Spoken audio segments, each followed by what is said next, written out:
कार्तिक मास में सभी बहनों को जय श्री कृष्णा। आज एक कहानी है बूढ़े व्यक्ति की, उसकी 7 बहुओं की कहानी है कि वो स्नान करता था, उसकी बड़ी बहू ने उसे स्नान कराया, उसे किस प्रकार से फल की प्राप्ति हुई, वो कहानी मैं आपके सामने लेकर आई हूँ। शुरू करते हैं आज की कहानी। एक समय की बात है कि किसी नगर में एक बूढ़ा व्यक्ति रहता था। उसकी 7 बहुएं थीं। एक बार कार्तिक का महीना आया और उसने अपनी बहुओं से कहा कि मैं कार्तिक का स्नान करूंगा, क्या तुम इसे निभा दोगी? 7 में से 6 बहुओं ने मना कर दिया, लेकिन बड़ी बहू ने कहा मैं निभा दूंगी। बूढ़ा हर रोज सुबह उठता, नदी पर स्नान कर घर वापस आता, गीली धोती को वह बड़ी बहू के आंगन में सुखा देता। जैसे जैसे उस गीली धोती में से पानी की बूंदें जमीन पर गिरती, वैसे वह हीरे मोतियों में बदल जाती। धोती से हीरे मोती गिरते देख बाकी 6 बहुओं से रहा नहीं गया और ये बोली कि हम भी बूढ़े को अपने नहाने को बोलते हैं। उन्होंने कहा पिताजी, आप कल से हमारे यहाँ कार्तिक का नहा लेना। बूढ़े ने कहा ठीक है, मुझे तो नहाना ही है, मैं तुम्हारे यहाँ पर नहा लूंगा। बूढ़ा सुबह सवेरे स्नान करके आया और धोती उसने दूसरी बहू के आंगन में सुखाने के लिए डाल दी, लेकिन यहाँ हीरे मोती की बजाय कीचड़ टपकने लगा। बहुओं ने देखा तो कहा कि आप हमारे यहाँ पर पाप का स्नान कर रहे हो, इसलिए यहाँ से जाओ, बड़ी बहू के यहाँ ही स्नान करो। बूढ़ा वापस बड़ी बहू के आया और कार्तिक का स्नान करने लगा। स्नान करके उसने फिर धोती सुखाई, फिर से हीरे मोती गिरने लगे। अब कार्तिक का महीना समाप्त होने को था। बूढ़ा चिंता में पड़ गया, तो बड़ी बहू ने इसका कारण पूछा। उसने कहा कार्तिक स्नान समाप्त होने को है और मेरा मन है कि मैं सारे परिवार को एक दिन खाने का न्योता दूं। बड़ी बहू ने कहा पिताजी, इसमें चिंता की क्या बात है, आप सभी को बुला लो, मैं खाना बना दूंगी।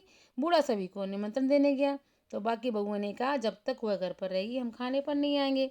बूढ़ा फिर चिंता में गिर गया, ऐसे कैसे होगा, और सूखने लगा। बूढ़े को सूखते देख बड़े बहू ने कहा कि पिताजी, अब आपको क्या चिंता है? बूढ़े ने बाकी 6 बहुओं वाली बात बड़ी बहू को बता दी, जिसे सुनकर बोली कि पिताजी ठीक है, मैं खाना बनाकर रख जाऊंगी।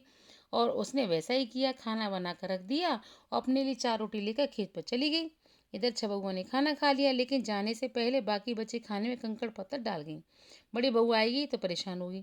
इधर खेत में बैठकर बड़ी बहू कहने लगी, राम जी की चिड़िया, राम जी का खेत, चुग लो चिड़िया भर भर पेट।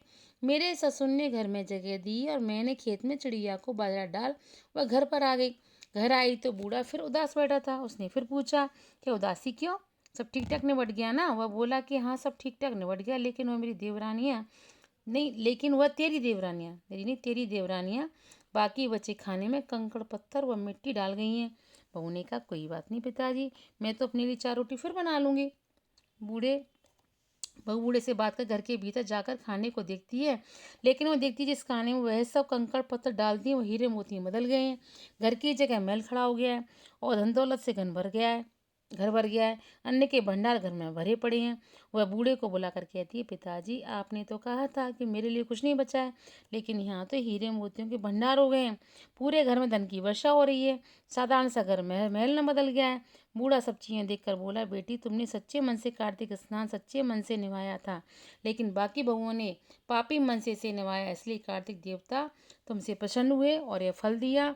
कार्तिक देवता जैसे अपनी बड़ी बहू को सुनी वैसी सभी की सुने, सब पर कृपा बरसा। हे कार्तिक महाराज आपकी जय हो। सभी बहनों को जय श्री कृष्णा, राधे राधे।